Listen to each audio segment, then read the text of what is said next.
another in NBC's great parade of new shows.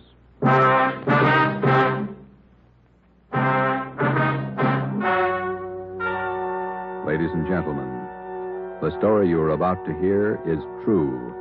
Only the names have been changed to protect the innocent. NBC brings you Dragnet.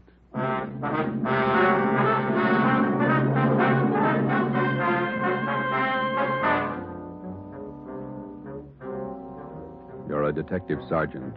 You're assigned to robbery detail. An armed gang of blitz bandits has started to work in your city. Their pace is fast, 4 and 5 robberies each night. The criminals are not amateurs. They're well armed, dangerous. Your job, get them. Dragnet, the documented drama of an actual crime, investigated and solved by the men who unrelentingly stand watch on the security of your home, your family, and your life.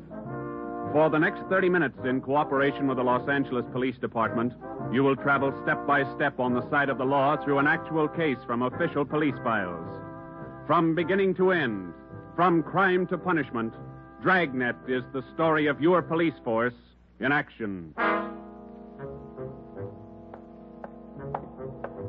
It was Thursday, October 23rd. It was windy in Los Angeles. We were working the day watch out of robbery. My partner's Ben Romero. The boss is Ed Backstrand, chief of detectives. My name's Friday. I was on my way back from the statistician's office, and it was 11:42 a.m. when I got to room 27A. Robbery detail.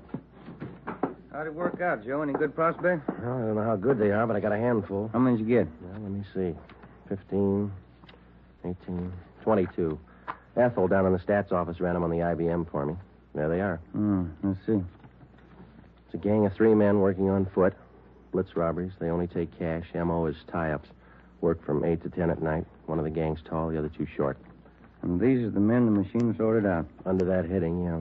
If our information's wrong, then so's the machine. Got a good bunch of candidates here. Descriptions match up with what we got. They seem to.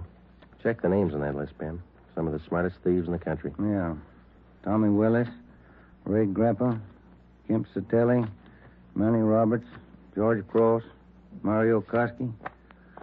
Reads like June graduation at San Quentin. Yeah. George Cross and Tommy Willis are in town. We know that. And Koski, he was around a couple of weeks ago. And what about the rest? It's a big field. Have to check them out, I guess. Might as well start at the beginning. Did you go through the overnight reports yet? Yeah. No restaurants, no liquor stores. That makes 5 days the gang's laid off. Well, they can afford to, can't they? 18 robberies in 24 days, that's a pretty good haul. This stop-and-go strategy of theirs, Joe, it's got me. Yeah. They work hard for a week in one area, and then they lay low. If they just keep going, we might have a better try at them. Hey, Joe. Yeah, Chandler. Fellow out here to see you, Joe. Name's Decker.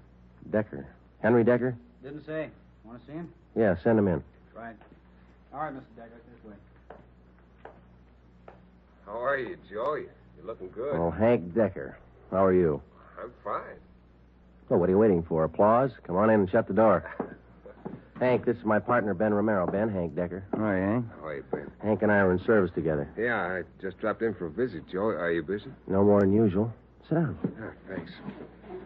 I remembered you telling me you were on the PD, so I figured I'd drop around and get an inside track. How do you mean? I just filed with civil service to take the exam next month. Figure I'd like to work at being a cop. He's shell-shocked, Joe. Great pep talk you boys hand out. You sure you want to be a cop? Oh, look, I'm 30 years old, Joe. I'm married, high school education, about a year at junior college. What's your wife think? She's not sold. Well, that's why I dropped in. How about coming out to the house for dinner tonight? You want me to sell her? Just talk to her. 7 okay? Yeah, 7's okay. I'm glad to have met you, Ben. Same here, Decker. See you again. Right. Bye, Joe. See you tonight, Hank. Well, what do you think, Ben? Ought to make a good cop. We had a list of 22 possible suspects. By 5 o'clock, Ben and I had checked out 2 of them who might possibly have had a hand in the blitz robberies of the 18 liquor stores and restaurants in the past 24 days. Number 1 man was Thomas Willis, Caucasian, age 29, 5 feet 11 inches, 175 pounds, dark hair, blue eyes. Number 2 man was Mario Koski, Caucasian, 5 feet 6 inches, 170 pounds, dark hair, dark eyes, large scar under his chin, running across his throat, up to and behind his left ear. According to our informants, and after questioning some of their associates, either Willis or Koski or both could have taken part in the Blitz holdups. We showed their mugs to the victims, but none of them could give us definite assurance that either Willis or Koski were in the holdup gang. At 7 that night, I went out to Hank Decker's house for supper. Met his wife, Linda, his 4-year-old twin boys. We talked about the Army, played with the kids for a while. Before we sat down to eat, we put the boys in bed. Hank was in the kitchen carving the roast. His wife closed the door to the kids' room, and we started downstairs for the kitchen. What do you think of our 2 atom bombs? They're fine kids, Miss Decker. Hank told me that you were worried about him wanting to join the force. I was 12 years old when my father was shot down. He was a policeman in Des Moines. He was only 37 when he died. I wouldn't know what to do if anything like that happened to Hank. What do you want me to say? But does Hank really want it? Can't you talk him out of it? You're his wife. Can you? No, I think it's his choice, Miss Decker. He's going to have to make up his own mind. I'm sorry. If it's what Hank wants, I guess I worry too much. A lot of women marry cops. They have, and they will, and they all worry. Hank will be all right. Will you guarantee it, Joe?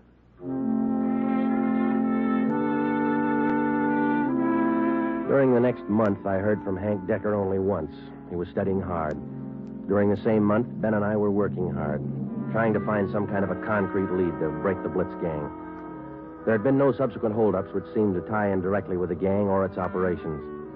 From the list of possible suspects which Ben and I made up, 18 names had been eliminated for one reason or another. Either they were in jail at the time of the robberies, out of the Los Angeles area, or out of the state. But 4 names remained: George Cross, Tommy Willis, Mario Koski, Julian Brock.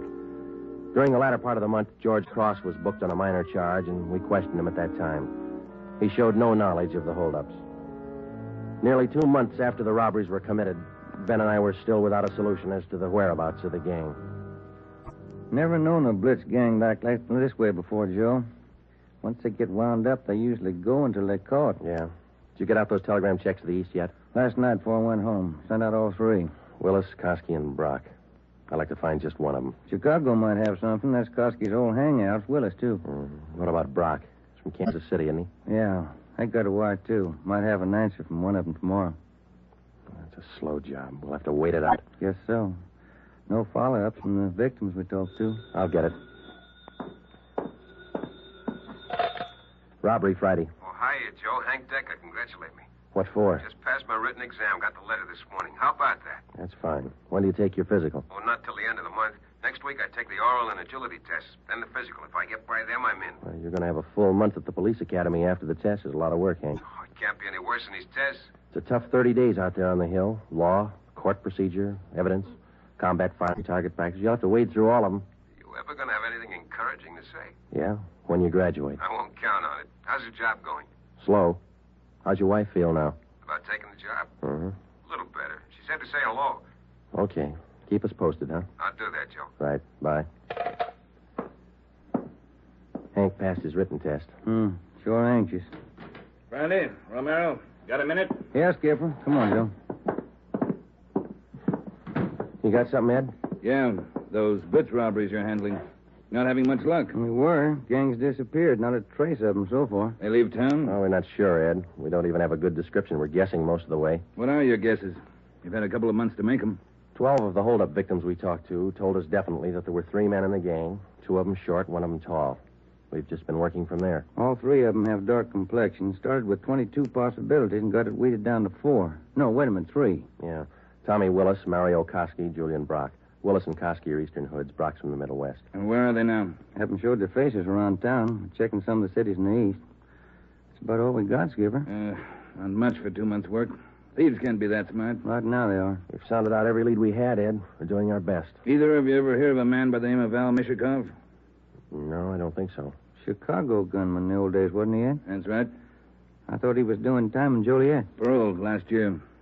Got a tip he was spotted on East Broadway night before last. You figured it might tie in with our job? I don't know. Find out. If I remember right, Mishikov's brother used to be pretty friendly with Mario Koski. I helped send both of them up 13 years ago.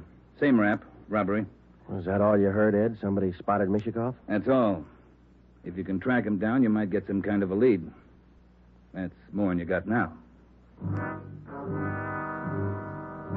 That night and for the next 2 nights following, Ben and I had dinner downtown instead of going home, and then we spent the rest of the night covering the lower end of the city in search of Al Mishikoff. We got more than a dozen leads on where to find him from some of our informants, but none of the leads paid off. We kept missing him. No one knew where he was staying.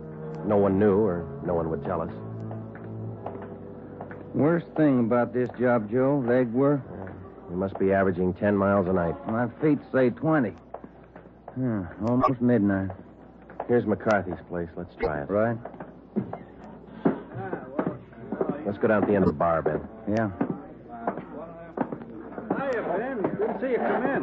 What's new? Oh, not much, Bert. Meet my partner, Joe Friday. Hiya, Friday. What do you fellas have? Looking for a guy, Bert. His name's Al Mishikoff, Chicago. You heard anything?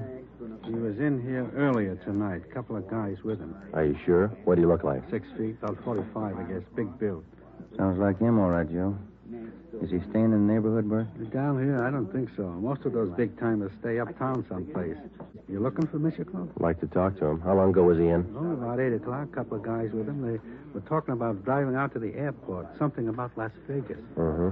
There's an 840 plane for Vegas, isn't there, Ben? I think so. 840, 850. I can't recall which. Bert, do you remember the exact time they left? Exactly. No. Say, there's one of the fellas that was with Mishikoff down there in the middle of the bar. Which one, Bert? There. One with a sandy hair, big chin. See him? Yeah. Want to talk, Joe? Come on. And Judge, you know what he said? He said when he was in Vegas last week. Pardon me. Killing. Yeah, that's. Pardon me. I'd like to talk to you a minute. Yeah, who are you? Police, Sergeant Friday. Oh, have a drink, Sergeant. No, thanks. I said I wanted to talk to you.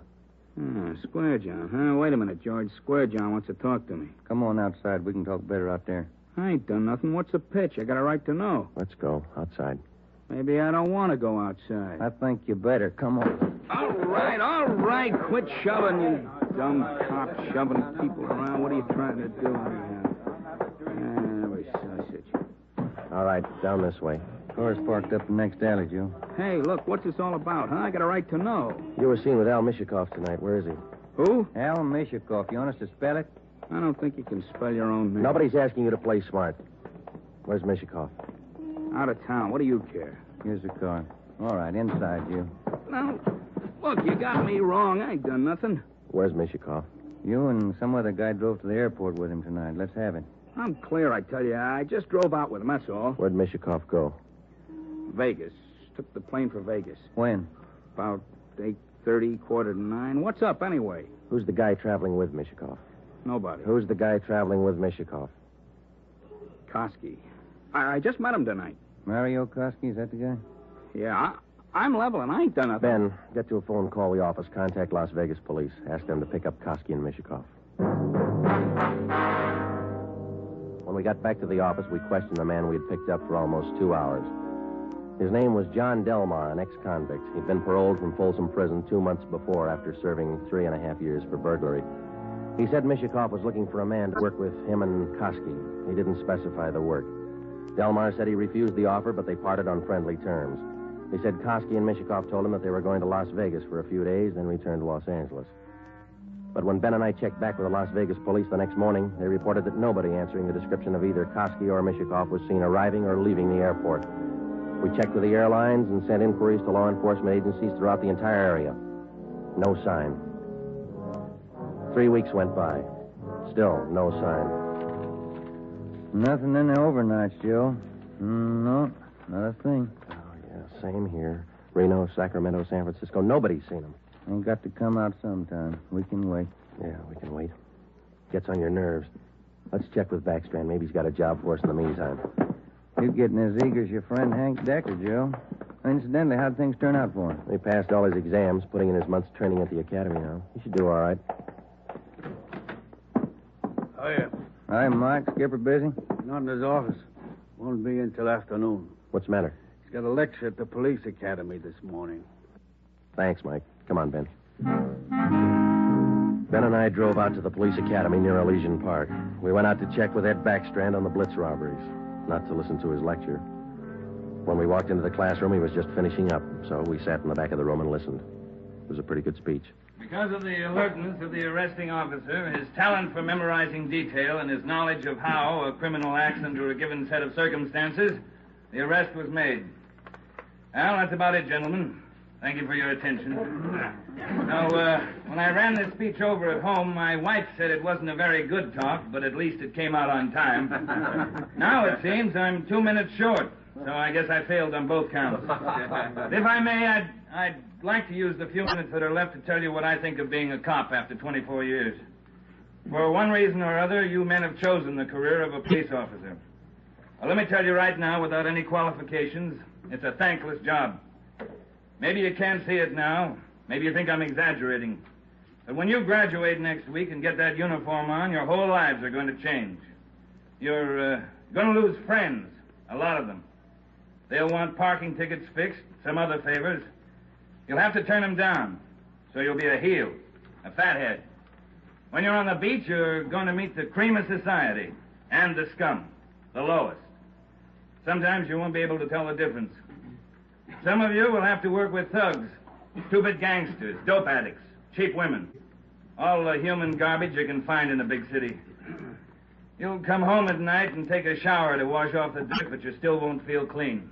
That's the job. When you buy a box of candy and bring it home for your anniversary, the neighbors will say you chiseled it. When you save up a few dollars and buy a new car or some furniture for the house, that's graft. People are going to want favors. They'll offer you things, a free beer or a new dress for your wife. If you take it, you're a chiseler. If you don't, you're a tough cop. Well, here's a piece of advice. Take nothing from anyone, no matter how good a friend he is. Pay for everything you get and don't ask favors. Treat everybody alike, no matter what they look like or what they believe in. You don't play favorites. There are going to be times when a few men in the department get out of line. The newspapers will play it up because it makes good reading, and the average John public will love it. Because that's the only way he can pay you back for that traffic ticket you gave him. Being a good cop is a hard job, but it's a good one. Let me warn you just once more. It's one of the most thankless jobs on earth. That's all, gentlemen.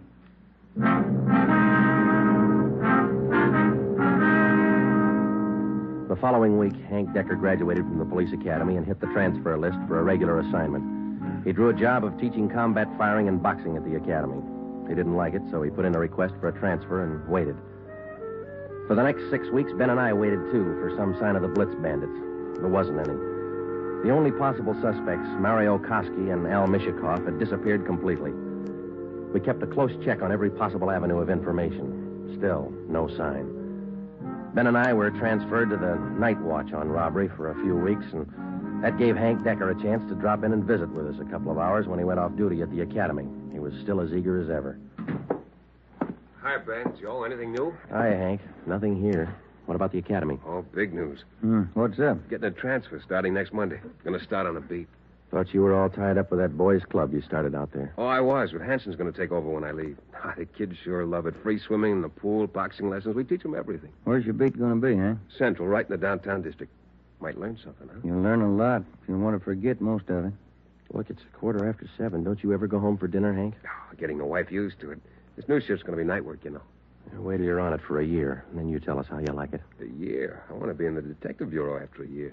Well, you're not even going to last a year if you don't get home to dinner. Your wife's called twice this week already. She calls me.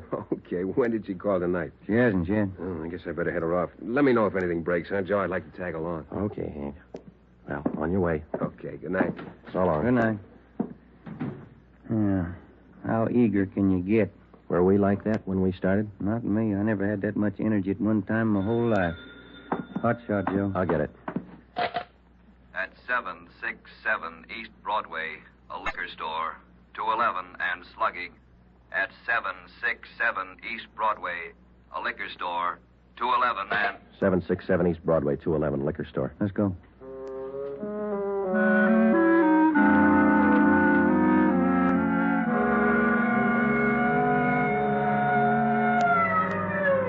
.767 East Broadway, King's Liquor Store. We pushed our way through the small crowd outside the door and into the shop. 2 patrolmen in uniform were already interviewing the proprietor. He had 2 large gashes on his head just above the right temple. He was trembling and badly shaken, but he managed to give us a good description of the holdup men. Yeah, I can tell you what they looked like. 3 of them. One short, one tall, husky, another short one, fat. You remember what they were wearing? Coats. All 3, dark coats. One of the short men, he had a big scar here on the throat, like this. After the 3 men robbed the store, they slugged me and tied me up.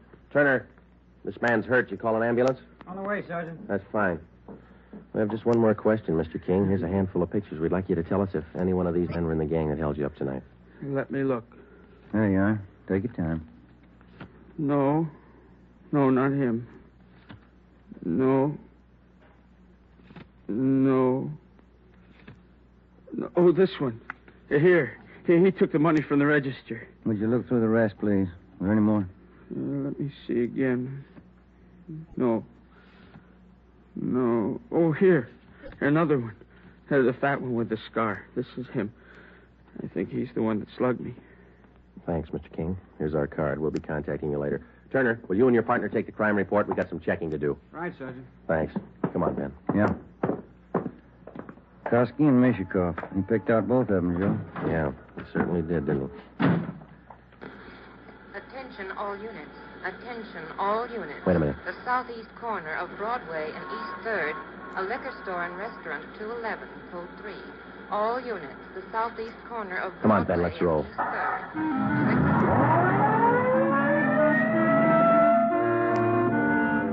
When we got to the liquor store and restaurant at Broadway and East 3rd, Ben and I knew for certain that Koski and Mishikoff were back in the city and working hard. Their M.O. matched down to almost the smallest detail. We put a call through to communications, and the entire Central Division was alerted. Then we called Chief Backstrand and told him the news. He assigned a special detail from the Metropolitan Unit to patrol the area until further notice. But at 9:23 p.m., before they pulled out of the police garage, the Blitz bandits added 2 more liquor stores and 1 more restaurant to their list of victims. Early the next morning, Ben and I met with Chief Backstrand in his office.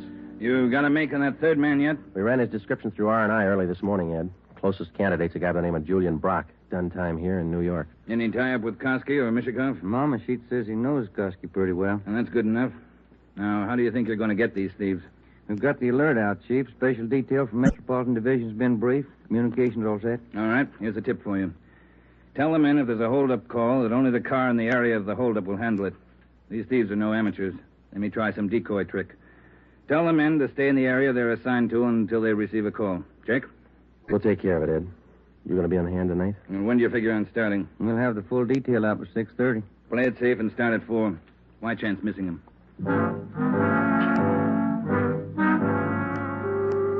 At 3:30 that afternoon, we left the police garage with a special detail from Metropolitan Division, and we started to cruise the central area. We weren't looking for any action the first few hours, and we didn't get any. The 5 o'clock traffic in the downtown area was heavy as usual. Hope that gang holds off till after 6. We couldn't get out of this traffic if our lives depended on it. Well, we'd probably do better on foot if it wasn't for radio contact. Control 4 to 80K. Control 4 to 80K, your location. Get it, will you, Joe? Yeah, wait till I get the mic. 80K to Control 4. 80K to Control 4. Our location on Spring Street between 2nd and 3rd. 80K, stand by. 80K, call your office code 2. Call your office code 2, KMA 367. 80K to Control 4, Roger, KMA 367. Yeah. Now what do I do for a parking space? You know, you're lucky. That guy up ahead there, he's pulling out. Good. That hasn't happened to me in 6 months. Okay, hold on, Ben. I'll be back in a minute. Yeah.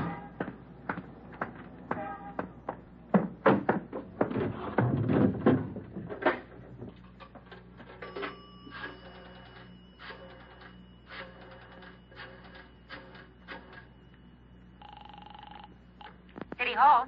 2511. 2511. Robbery, Chandler. This is Friday, Bill. You want us? Yeah, just a minute, Joe. Chief wants to talk to you. Hello, Friday. Yeah, Ed. Cruiser car just brought in a guy answering the description of Mario Koski. Yeah? Get over here right away and question the guy. If it is Koski, we can all go home early. Ben and I went back to the office and questioned the man who gave his name as Conrad Larkin. He was Koski's approximate height and weight, same color hair, same color eyes. The resemblance to Koski's picture was evident. We questioned him thoroughly about the Blitz robberies, and then we checked out his fingerprints. The coincidence was hard to overlook, but we were satisfied. The man was not Mario Koski. There was a phone message on my desk to call Hank's wife. I called her, and then we checked with Chief Backstrand again and started for the police garage. It was 10 minutes past 6. Hey, Ben, Joe, wait a minute, will you? Oh, hi, Hank. What's all the excitement? I heard about those jobs last night, the Blitz gang. How about tagging along tonight? What's the steer? You suit yourself, Hank. When are you due home for dinner? I told the wife I'd eat out tonight. You sure you're not due home for dinner? No, not tonight, Joe. Did you have any luck yet? Not so far, Hank. Maybe later on tonight. Come on, here's the garage.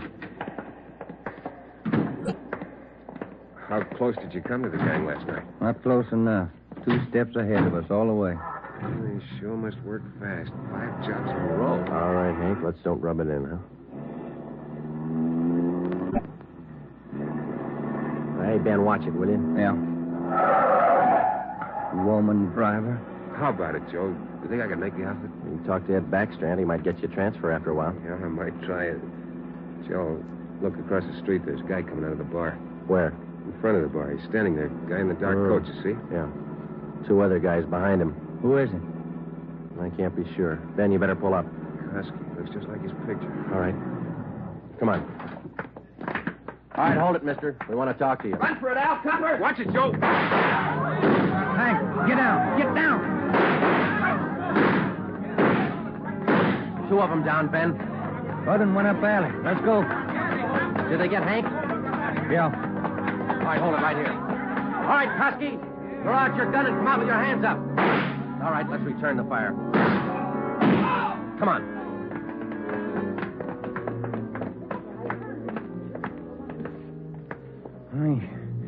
He had his chance. Yeah. Grab his gun. Let's get back to Hank. Did you get the guns from the other 2? Yeah, they're dead. Hank got them both.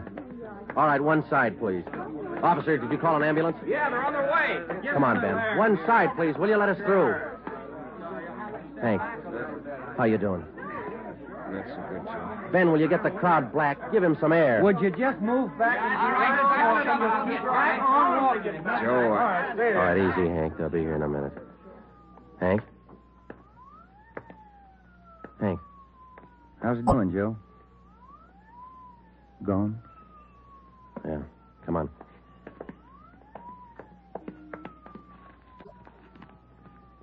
What have you got, Joe? Phone message from Hank's wife. For you? Yeah. You returned the call? Before we left the office.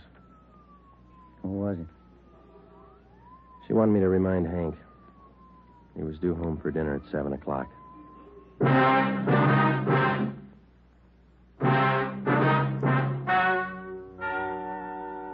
The story you have just heard is true. Only the names were changed to protect the innocent.